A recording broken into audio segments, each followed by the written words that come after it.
go, must have. The Edmonton Oilers, they simply got to have it tonight. They're not coming back down 3-0 against the Los Angeles Kings. Not going to happen. It is Nielson and Tommy Gazzola with you. As always, the Oil Stream brought to you by Boston Pizza. They have that great playoff menu now available at all Boston Pizza locations. And once again, thanks to the Clairview BPs for dropping off some lunch on Wednesday. Tommy Gazzola is down at the rink. Tommy, how you doing, buddy? Can't hear Tommy. Is this sec, Tommy? Hernan says it's on you, Gazzola. Yeah, we got it. It was on you, Gazzola. Baby. Oh. Were you worried? Was Hernan worried? No, I think Hernan, he knew right away. He said, it's not us. So that was, Hernan's a pro back there now, buddy. Yeah. Everything's good, man. Like, it's buzzing around here. Obviously, people are cautiously optimistic, I would say. But, yeah, it's playoffs. It's the best time of year being around the rink. I will say this, though. Everybody's used to playoff time around here, and you get that sense just like, all right, could be a long spring, might not be. Everything that happened in LA will obviously be tough on the Oilers, and the fan base, we'll see how it reacts. I guarantee you this building's going to be rocking probably for the first 10 minutes. Now, if LA scores, I think it gets quiet in a hurry. But, yeah, right now there's good energy around here. You're walking around the plaza, you see people in their jerseys and kind of taking pictures and stuff like that. It's good. And then I got one of these too. For those that are coming out to the game tonight, this is what you get. Oh, is that like a towel? It's a towel. Okay. It's a towel. It won't soak up much though. I'll tell you that much. But is it one of those like? Does it feel weird? Is that like? I mean, it's not like you're expecting to dry off out of a shower with that thing, right, Tommy? No, no, obviously not. But. Yeah, it's funny. I don't know if you probably can't see, but they have like the ice school kids putting all the towels out, thousands of towels. The ice school kids, part of their program today is to put towels out in the stands. And you know what? Smart play by OEG. Saving a lot of money by having kids do slave labor for you in the middle of the afternoon of a playoff game when your owner's a billionaire. I'll say it. Yeah. Hey, owner's here, by the way. He was sitting in the stands and made an appearance. So. That's interesting in itself, I would say. I had a chat with Stoff today. He was in the stands, I think. Got the rare game day phone call from. So I told him to slap you in the nuts. Yeah, he did. Oh, good. He did. He actually did that, and I was like, "What is this for?" And he's like, "That's from Dustin." What? Unnecessary and in front of everyone, like totally unnecessary. But you told him to do something, and Bob did. Well, I had quote tweeted his tweet about Bouchard and Klingberg being together. I was like, this has to be a typo. And he calls me and goes, that's how they were skating. I was like, well, come on. What are we doing here? So. Well, they were, but Knoblauch said, he's like, don't read too much into that. And I think the reaction to that response, that would be pretty positive because that would be a horrific pairing defensively in these playoffs. For the Oilers. Yeah, I don't see a world where those guys are on the ice. And Klingberg was good last game. Don't get me wrong. This is not like an anti-Klingberg thing, but I just think that's style of defenseman. Like, none of it makes sense. So we'll see how do you think they do roll it out then on the back end tonight, Tommy? I mean, Nurse is okay. Bouchard not defensively, obviously. Kulak's been good. Klingberg was good. And then Wallman's back. And then who's our other one? Emberson, right? I don't know. We saw it a lot when the team was healthy. We saw a lot of Kulak and Emberson, right?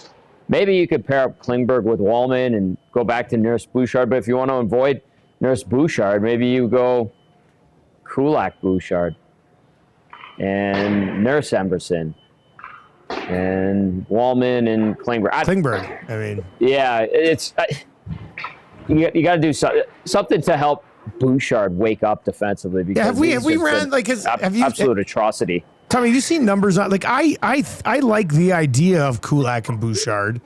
I'm just wondering if have we seen numbers on like is that a good pair? Somebody will let us know. Like if you're listening right now on TuneIn or iHeart or EdmontonSportsTalk.com, of course you can text us at 780-218-9999 or you can hit us up over on the nasty chat as well. Is Kulak and Bouchard something analytically that actually works? I guess is what I'm oddly curious. Yeah. Seriously.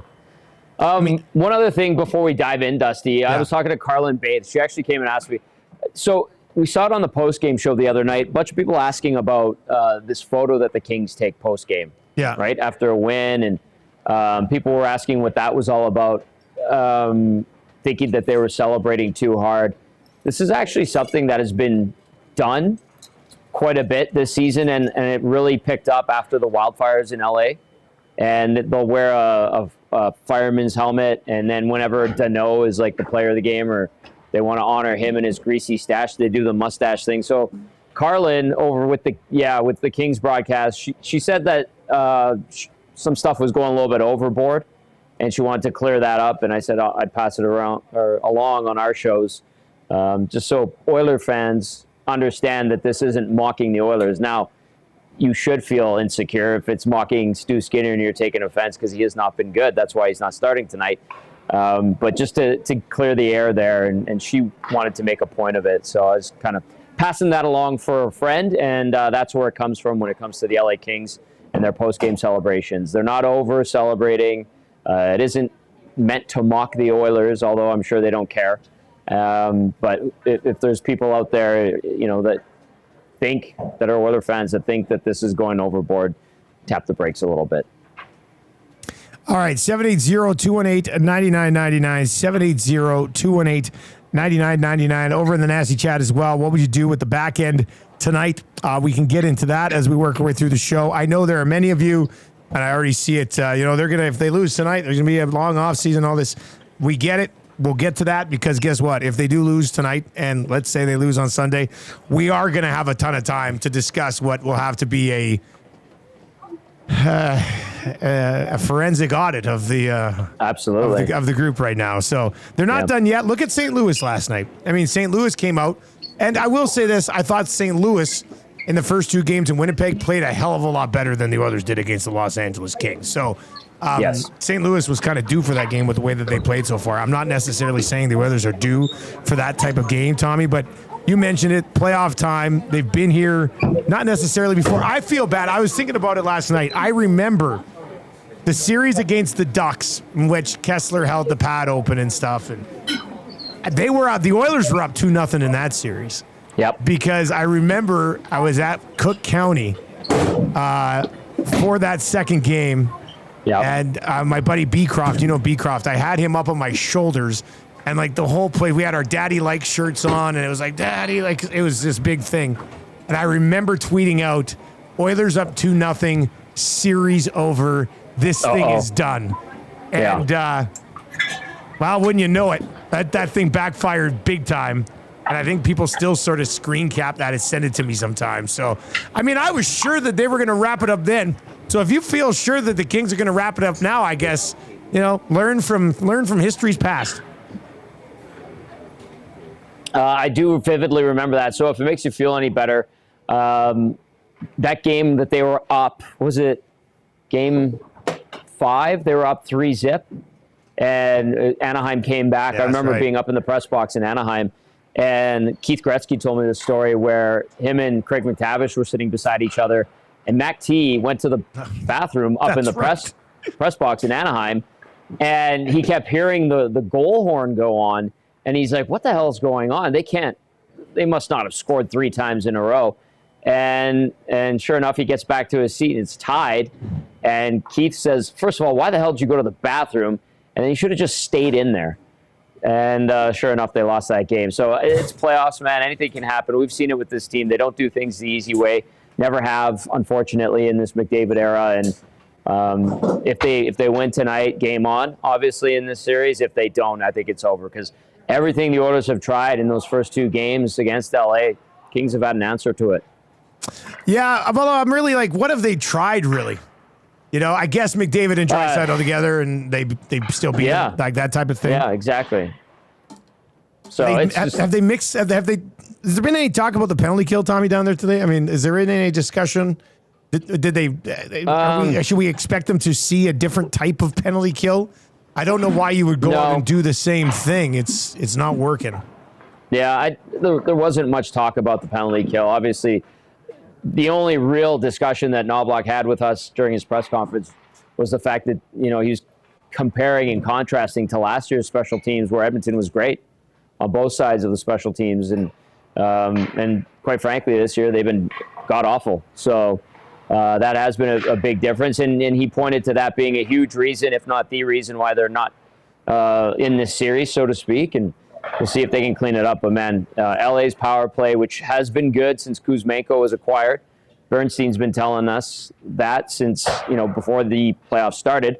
And then the PK for the Kings has been pretty stingy all year long. And we're watching them attack Connor McDavid straight up, and the Oilers aren't moving the puck quick enough, and they're not getting pucks to Kemper and creating chaos. When they do, like they did at the end of Game 1 and, a little bit when they scored their goals in Game 2, redirections and chaos in front of Kemper, but there is a tendency to defer and look off grade A scoring opportunities and shots, which is unfortunate and has been an MO of this team all season long. And when you have guys like they do with the skill that they possess, that'll happen. But it has to stop, obviously. All right, you can text us 780-218-9999, 780-218-9999. Tommy, I'll just get your thoughts on this because back in the day you would travel with the team. Waddy in Cloverdale says, guys, kind of a moot point here, but do you think the team regrets staying in California after the San Jose game? No. Staying away from Edmonton to kind of get themselves ready for the playoffs, staying in San Jose the way they did after that last regular season game, it keeps things quiet. They want to focus on being together. I was told team bonding was something that was going to be a focus, and that's good. You know how crazy it can get around here. Those guys are very popular around town, and even when it isn't the playoffs, everybody's kind of peeking over in their ear and want to get a little chat in, which is great, which is the beauty of our market. But I think they're satisfied and content, and will stand by the decision to just stay in California, especially staying in San Jose, where, the media was minimal. The Sharks were nice enough to allow them to use their practice facilities. I think Gene had a post where the Sharks practice goalie even worked with the Oilers to give the Oilers goalie some rest, which obviously has not really helped. But Maybe they should have practiced, Tommy. Yeah, well, they probably should have. But I don't think there's any regret staying and not coming home for a day, because honestly, that's even a hassle. You get home, you relax for a day, but you got to pack again. You got to hit the road, go back to the airport. I get why they stayed in San Jose and then just flew over to California last Saturday and kind of set up home base. You get a bit of an HQ, and everybody hunkers down, and they try to keep the focus on hockey, and you don't have the distractions. So, yeah, I don't think there's any regret there. If you are watching over on YouTube today, hammer the thumbs up for us. We are at 33 right now. This will push our show out to other Oilers fans, much like yourself, who might not be aware of what we're doing here at EST. And lots going on over in the chat. So let's dive into a few of those as well. Hot Take Nasty says, just don't take penalties. Make sure it's 1 for 1. I mean, they do have to. Now, somebody today, I can't remember his name, is in the morning show, was kind of hanging their 2-0 deficit on the officials a little bit, but I just couldn't. I couldn't agree with them. I mean, they've gotten away with some things that should have been called, and there's been some bad things called against them, but they're not down in this series because of officiating. They're down in this series because their penalty kill simply is atrocious. Yeah, it's atrocious right now. No, and listen, Reed and I talked about it post-game on Wednesday, and Reed actually brought it up, and we disliked bringing up the officials, and did they have something against the Oilers? Like, I never buy that. Like, listen, the Oilers have a penchant, and they're kind of known for being a whiny team. Squeaky wheel gets the grease, right? But our discussion about the officiating was blanket across the league in this series in particular. Like, there's bad calls. Like, the expectation from the officials is so low. But to say that the Oilers are down 2-0 in this series because of the officiating would be completely wrong. Look no further than the performance of the team, lack of execution, lack of attention to detail, and inability to sway things offensively. Like, it's not on the officials, because there's been some bad calls against the Oilers, but there's some bad calls that have gone against the Kings too. And again, that goes to just officiating being such a low bar, and in my opinion, at least. All right, continue to hit us up, 780-218-9999, 218-9999. And then over on the Nasty Chat, and we'll get to a few more of those. Then we'll dive into your spicy headlines for Popeyes, and that'll be a look at the forward lines tonight. As I think a lot of people thought maybe McDavid and Draisaitl will be split up heading into Game 3. Does not look like they will be. And if you want to chime in on that, feel free as well at 780-218-9999. KB over on the Nasty Chat on YouTube says, I think we're going to see the team play with more confidence tonight. Pick is going to make a timely save, and the boys will be playing confidently. This is me tricking myself into being somewhat optimistic. Tommy, look, we've talked about it all year. We saw him step up in some key moments last year. What type, and I'm not hanging the first 2 games entirely on Skinner.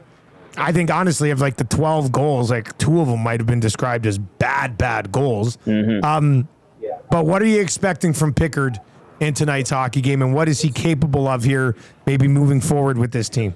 Yeah, well, he's capable of giving them solid goaltending and providing confidence in the group to go out there and take a few risks. But he has a penchant for making a big save, has done that against good teams this season.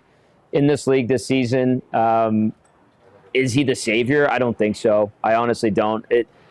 Sometimes you just need a change. Sometimes you need someone back there, just someone fresh, especially when it's not working with Stu.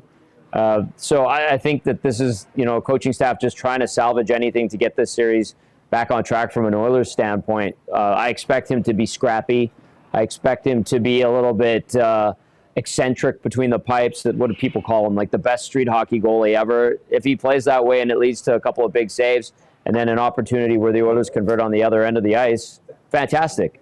Do I think he's going to be the guy that they're going to ride if they go on a run into the second and third round? Probably not. I think we'll probably see Stu Skinner again because Pickard, he's good in short bursts. We've seen in his time as an Oiler. It hasn't really been something that's sustainable for him in regard to him maintaining a high level of play. At this right now, though, with the way Skinner has played this season, I mean, I would wait until Pickard has a game that falls off before going back to Skinner. Yep. If Pickard can give you 3 good games and you take those 3 good games as opposed to 2 good games and be like, you've done your job, back to Skinner now, right? Right. If Pickard plays well, the net is his, in my opinion. Win until you lose, right? Yeah. Or keep going. When you're in and when you lose and you can see some cracks in the foundation, then swap them out again. But if they do, like I said, if they do end up salvaging this series, I think at some point we're going to see Stu Skinner again. Now, if they don't and they just ride out Pickard for the rest, the conversations we're going to have in the offseason are going to be plentiful, and obviously goaltending will be something that we debate all summer long. Yeah, I mean, get through a couple of rounds here, and then if you want to exit, that's fine. Then we can really dive into the offseason debates because there's going to be no shortage of them this year, depending on where this thing goes. All right, let's get into your Popeyes spicy headlines. If you're looking to grab a bite to eat this afternoon, or maybe you want to skip the dishes and order something in for the game tonight. If you're not heading down to the district, you can do that with Popeyes, and I will confirm that entire menu, 100% of it, is absolutely delicious. So you cannot go wrong at Popeyes. Tommy, the forward lines. Let's dive into this. McDavid, Hyman, and Draisaitl. I mean, we simply have to start there. Your thoughts on going back? I thought maybe with last change they could switch it up and get some different matchups with McDavid and Draisaitl on separate lines. I liked the idea of putting Nugent Hopkins back with McDavid. We'll get to Nugent's line in a second. But, I also understand from the perspective of, my God, if they were desperate last game, they have to be desperate 10 times as much this game. So it is the big boys. It's not Perry up there. It is Hyman. It is McDavid. It is Draisaitl. And it's almost a message to just be like, you 3 go get this done. Because, to be honest with you, the big 3 on the other side for the Kings have owned this series so far. 100% they have. That is the message. It is desperation mode. You're trying to salvage the season. You got to pull out all the stops. I don't know. I too would prefer to see Ryan Nugent-Hopkins slide back over to the wing. Dusty, I mean, the guy has been non-existent in this series, which is not good, obviously. You need him to actually rise to the occasion, be a good, solid veteran that you can rely upon to play good defense, solid 5-on-5 play, and even chip in offensively, especially with the minutes he commands. He's just out there. He's been just a guy out there, which is the worst thing you can do, is just be another faceless guy that's, doing loops and TV turns and waving his stick like some other Oilers have this series, which is unfortunate. So he needs to wake up too. But when it comes to this top line, the Oilers had a good first 10 minutes. They didn't capitalize. Now you got Hyman up there instead of Perry. They better capitalize. They need to get that goal, that first one, to kind of take things in their hands and to kind of put the Kings in a situation that, A, they're unfamiliar with, and B, quite frankly, the Kings aren't good when they allow the first goal on the road and haven't been this season. That's where they struggle. And, Bernstein talked about it 2 weeks ago. We were having that conversation in that last regular season game here between these two teams. I said, Dennis, why are the Kings so bad on the road compared to at home? And he goes, well, they give up the first goal, and when they do, they can't control the game, and it kind of gets away from them. So there's the template. You try to bring that over into the regular season. Now, the problem is you got to score a damn goal. You got to get the first one. You can't be chasing the game. The Oilers haven't had a single lead in this series. Tonight. They have to get the first one. I mean, listen, I know this is a different series than St. Louis, Winnipeg, but, man, 3-0 before you even had a chance to take a sip of your libation the other night with the Jets and the Blues. You blinked, and I'm like, oh, my goodness, it's 3-0.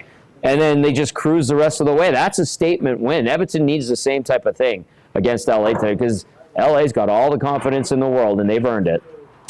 Some great comments popping up in the Nasty Chat, and we will try to get to as many of those as we can, including some on the goaltending situation, and I'll circle back around to that. I promise we still have lots of time here on the Oil Stream today, so keep those questions coming in, 780-218-9999. This is your show here. I mean, we got Tommy and I locked and loaded, ready to answer all your questions, so we'll try to get to as many of them as we possibly can. Ryan Nugent-Hopkins will be between Podkolzin and Arvidsson on what I guess we would describe the second line.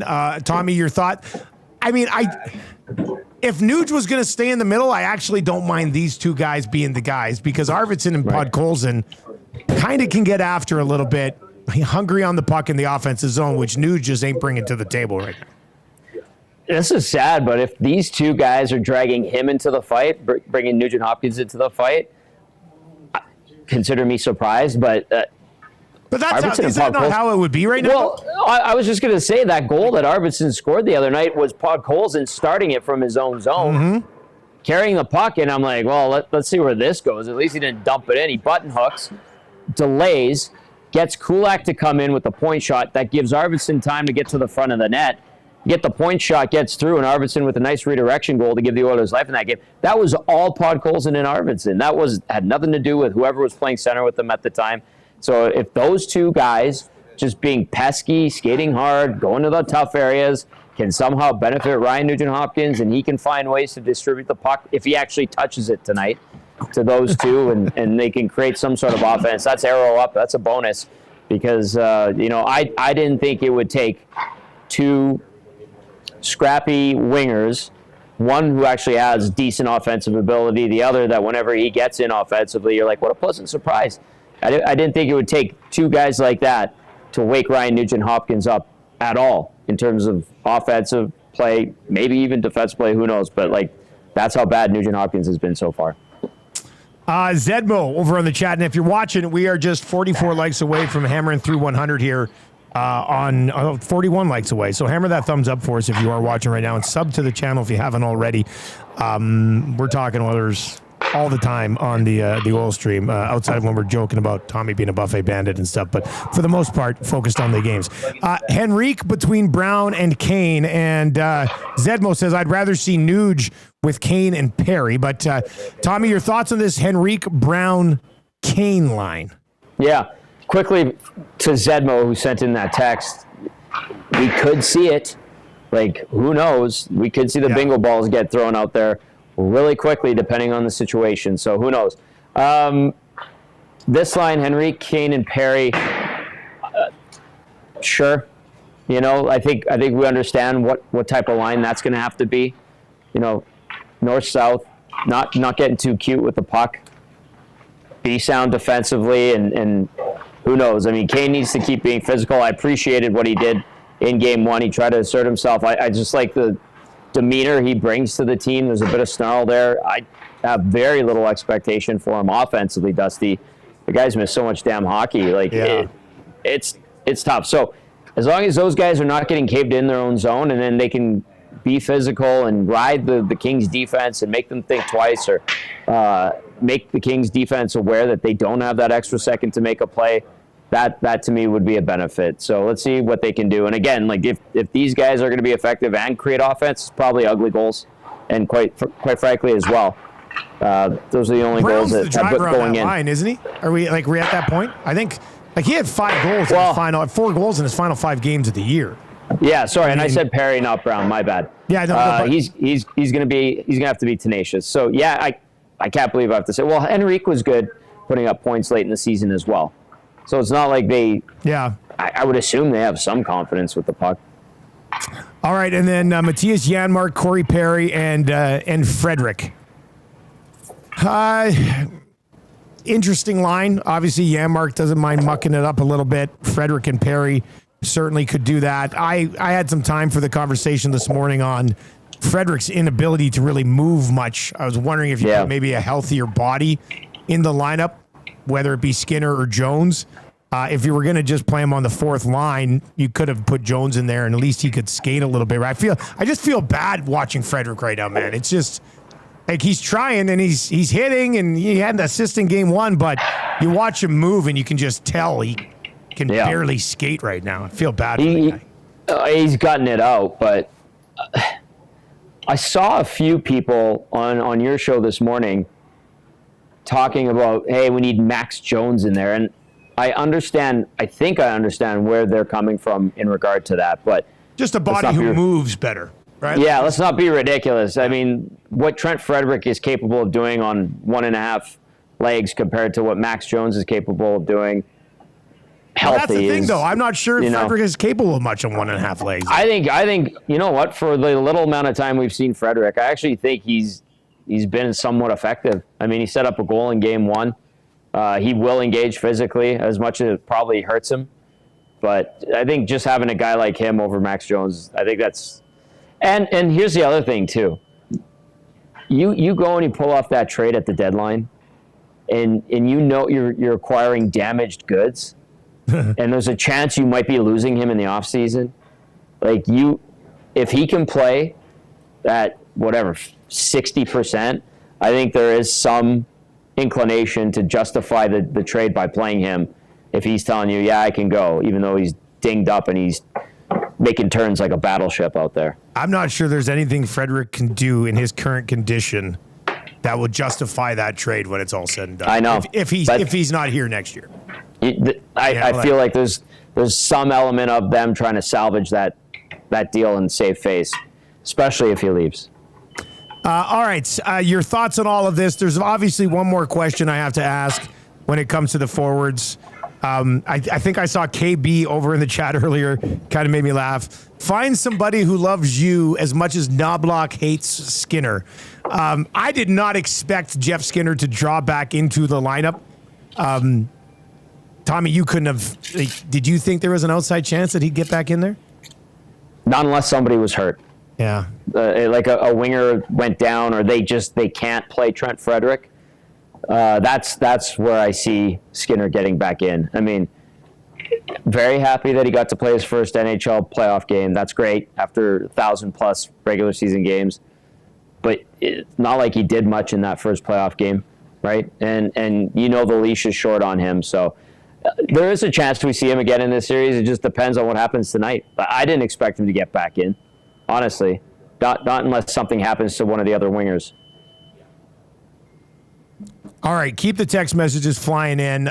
Georgia Satellite was something that Tommy's kind of mentioned before. Trent Frederick, most likely, St. Louis Blue next season. Well, you know what? We'll get into a lot of that when we get to the offseason, which hopefully isn't for 3 or 4 weeks from now. But who knows? We might be talking offseason.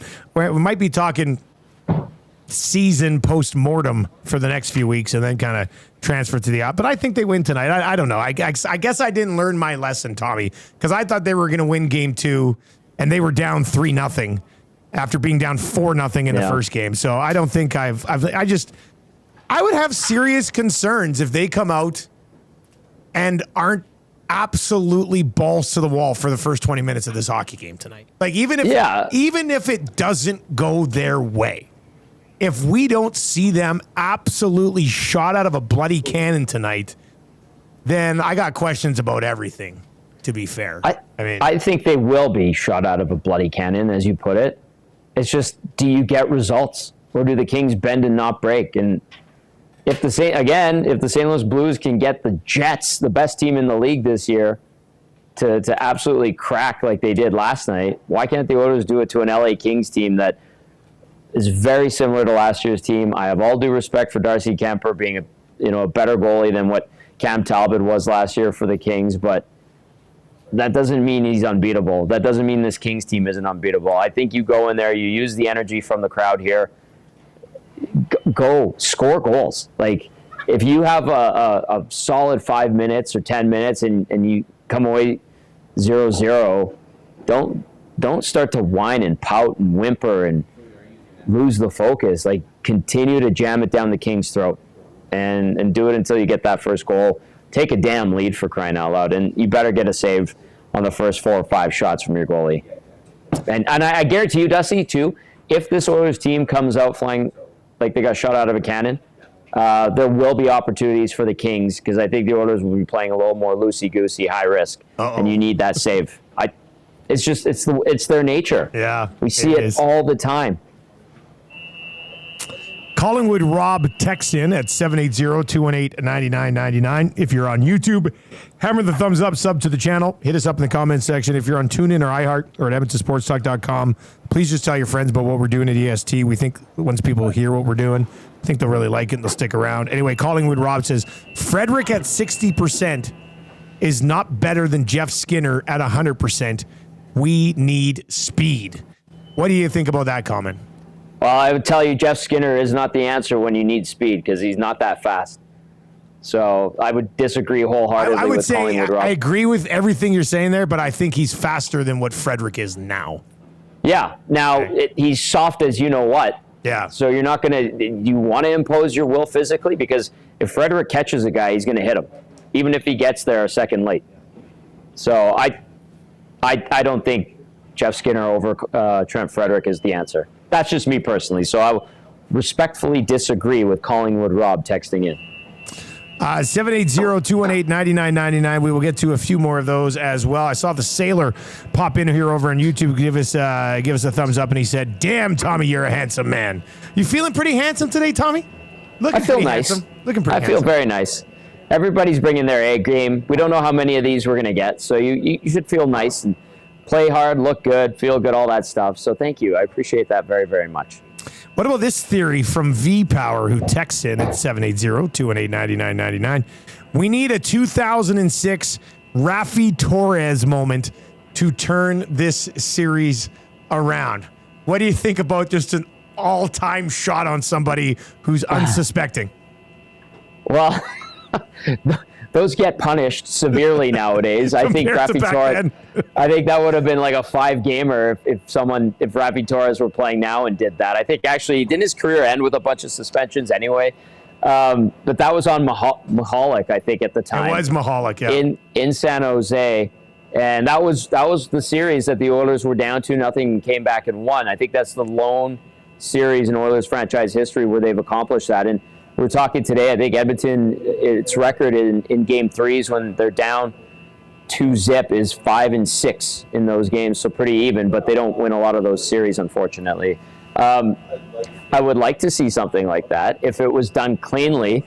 I mean, Hagel yesterday on Barkov. Yeah, he's got to get something. He's in trouble for that one, but man, did he punish Barkov. That was, and I think it was the Chicklets guys had the sound from on the ice, and you could hear like the air coming out of Barkov's lungs, and when Hagel laid that hit, man, like that Hagel, he's a hell of a hockey player, and he can beat you so many different ways. But if you can find a way to cleanly turn the momentum with a big hit or some physical play or a series of hits, and it leads to some offense, fantastic. I love that idea very much, especially right now with the situation Edmonton's in.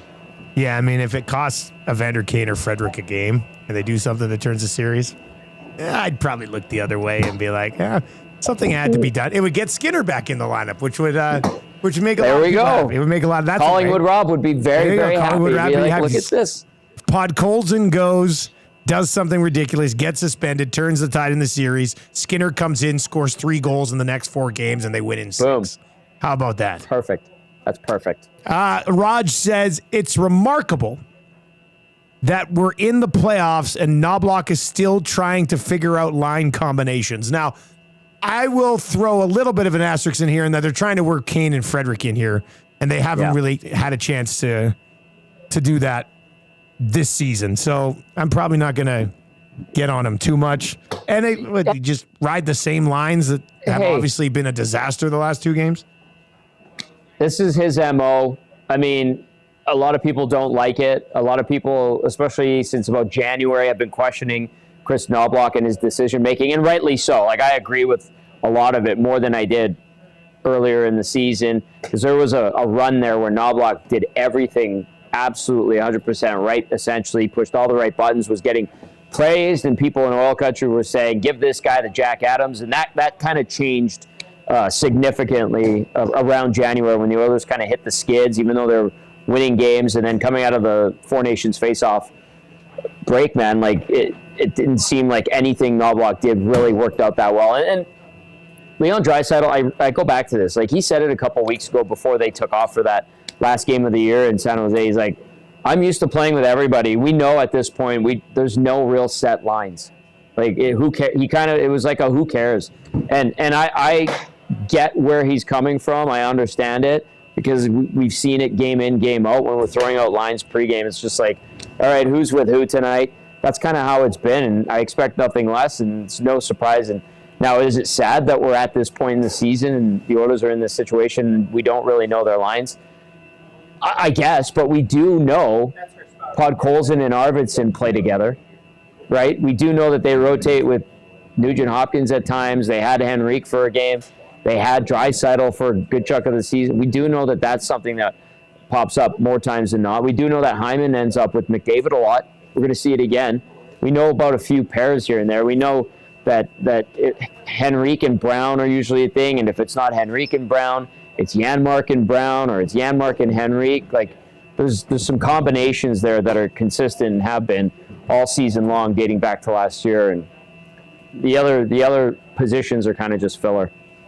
I'm just scrolling through the text in the chat here to see where somebody says, "Hey Dusty, you're handsome too," but it hasn't come up yet. Which I guess I'll just have to wait for those people. I'm sure somebody will text in at some point.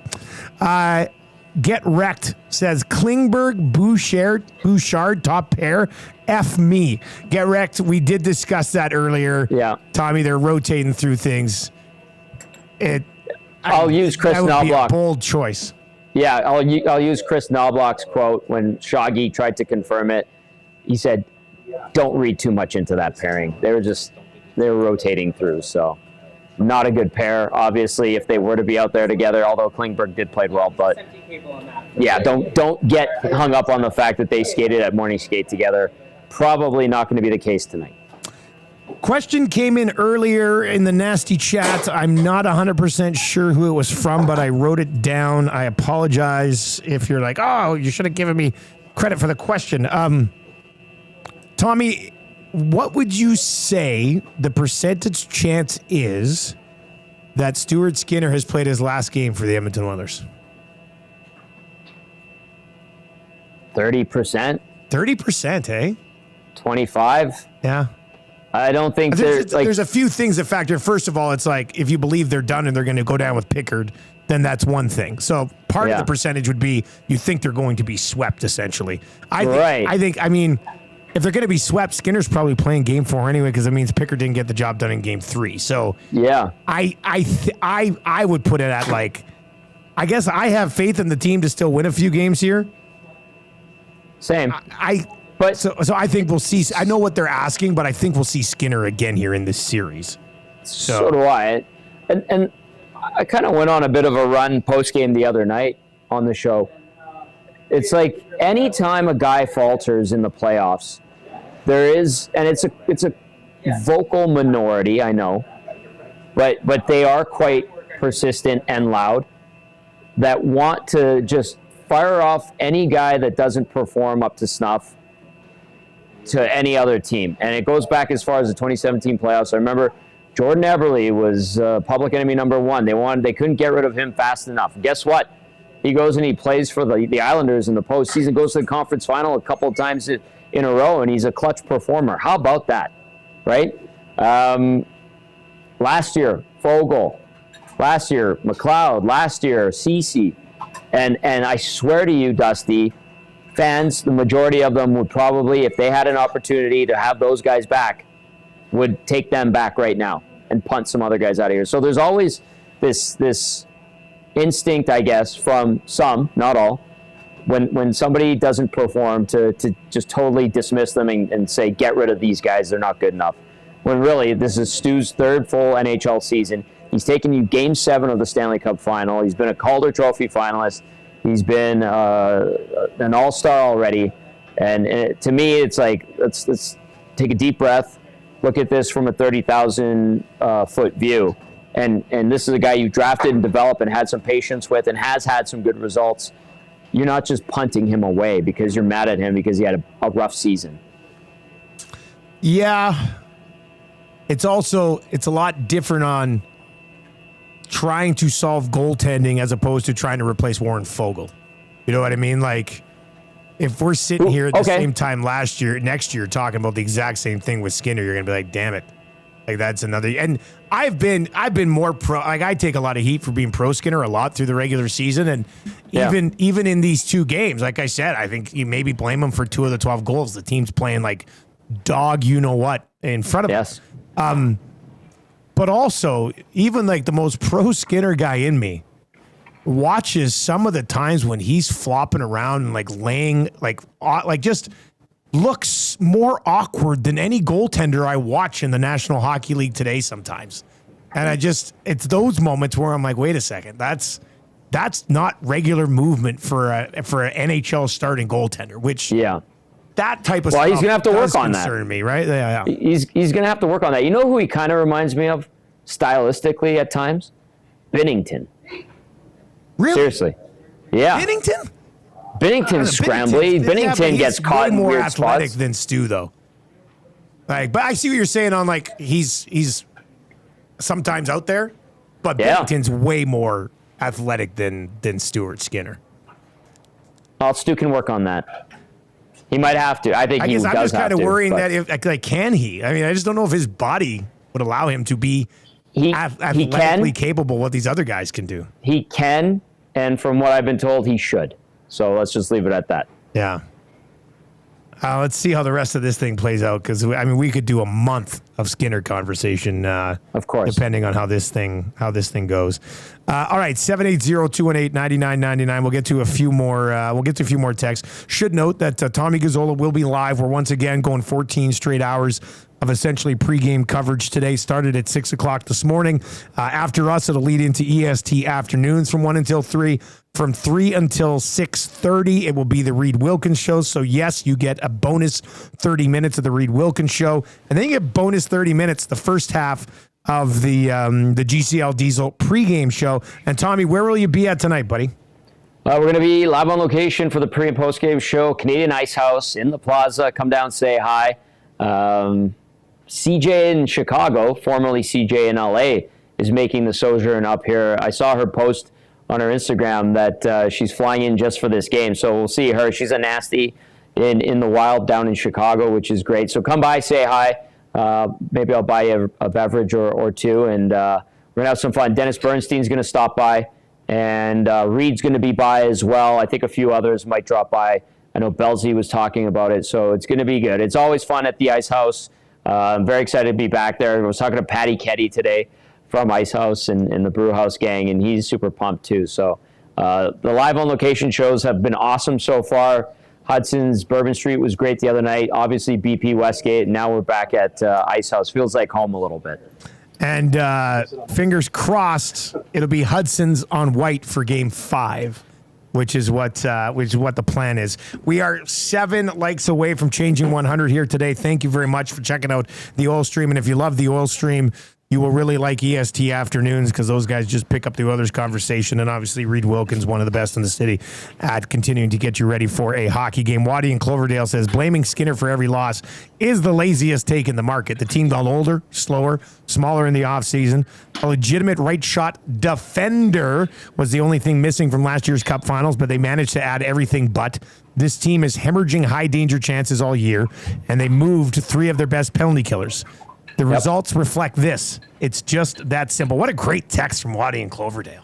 That is a great text. And I mean, nailed it. Said every element of this team, if they, not even if they get swept, if they lose to the Kings in the first round, every aspect of this team, like we could do a week on right side defending. We could do a week on penalty kills. We could do a week on the goaltending here. So everything will be up for scrutiny. But, I mean, Waddy in Cloverdale with a take that not a lot of people would actually probably agree with the way that we see the reaction to Stuart Skinner after like every single game that he plays. But I think it's a fair take. I mean, I think that's a fair take, is it not? I thought that was a solid text with a lot of reason and common sense and logic infused into it. Nicely done, Waddy.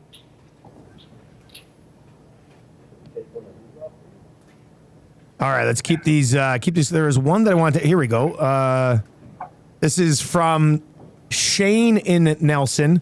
He says he hasn't seen Dallas from Nelson, who usually banging out those playoff songs last year. It was absolutely terrific. Anyway, Shane's asking, hey guys, and thanks for listening, Shane in Nelson. We appreciate it.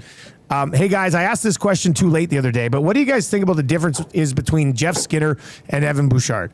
Both are basically just offense, no physicality. Does the team value Bouchard's skill set that much, or is it lack of personnel to play that spot? I wouldn't suggest scratching Bouchard, but I'd like to see him play lower if we had a better defensive righty. So your thoughts on a loose comparison on the value of Skinner and Bouchard in one will play 28 minutes and the other guy can't get into the lineup when it matters. Yeah, and there were actually times this regular season where we would see Bouchard not play in the last 5 minutes, especially if they're trying to protect the lead.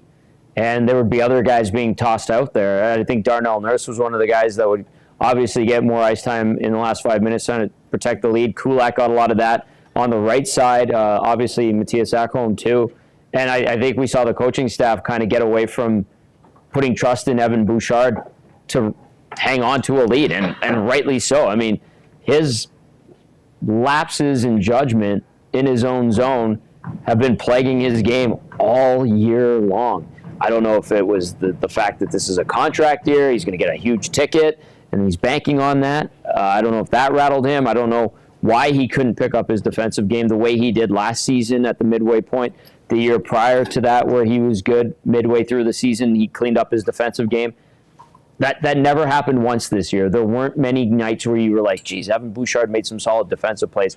It just didn't happen, and I don't know if he's rattled or what. I mean, a great example of that is that goal by Byfield the other night, the second one, where he's the last man, and it's a 2-on-1. He doesn't recognize the guy doesn't have a clean one-timer in the slot, and he's backing off like he's sweeping a curling rock. And he just lets Byfield walk in and score uncontested. Way too much of that this year. And the frustrating part is the last 3 postseasons and last part of the regular season, he was good defensively. You can put him out there in the last few minutes. This year, that doesn't exist, hasn't happened, and it's been costly.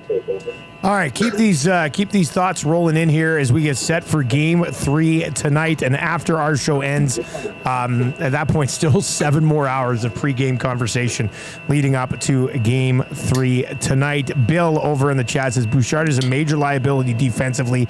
He is the hockey version of an offensive midfielder, which I last checked is not a hockey position.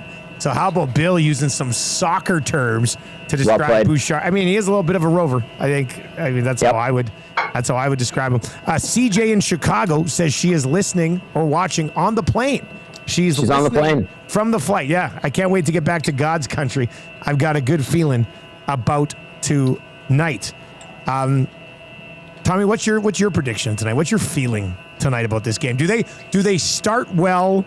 Can't bury. Kings get one and then push back still and win this game anyway? Or I said this morning on the show, I'm looking at like a 3-1 game with an empty netter to make it 4-1 and the Oilers actually managed to somehow hold this Kings offense. Well, maybe I'm a little too positive on just the one goal against, but how do you think, what's the path to victory in this one, Tommy? They just got to win 6-4? Well, I think they need to get that hot start, use the crowd, use the being shot of the cannon motto that you used, and actually score a goal or two. And then I think that'll put them, in a good spot to keep the Kings on their heels all game. The Kings aren't a great team coming from behind. Like, I know they have better offensive weapons, and they've exposed the Oilers a lot offensively, but they're on the road. You're in Edmonton. You haven't had a lot of success here. This is a different ballgame, especially if the Oilers get ahead in this game. Now, if Edmonton doesn't, then I think we're talking about a Game 3 loss for the Oilers. If they let LA kind of hang around, even if it's only 1-0, and LA, I think, finds a way, they get a fluky one, whatever, then the Oilers are in big trouble. But if Edmonton can build up a multi-goal lead, Dusty, and keep this crowd hot, they're laughing. Yeah, that's what needs to happen. The crowd should just be hot even if they're down by 1. That's tough to do, but I understand and agree. It's not tough to do for fans. You're down 1-0. Your team needs to have this game. Suck up the fact that you want to be the GM of this team and just cheer for them to help them get back in the game. I'm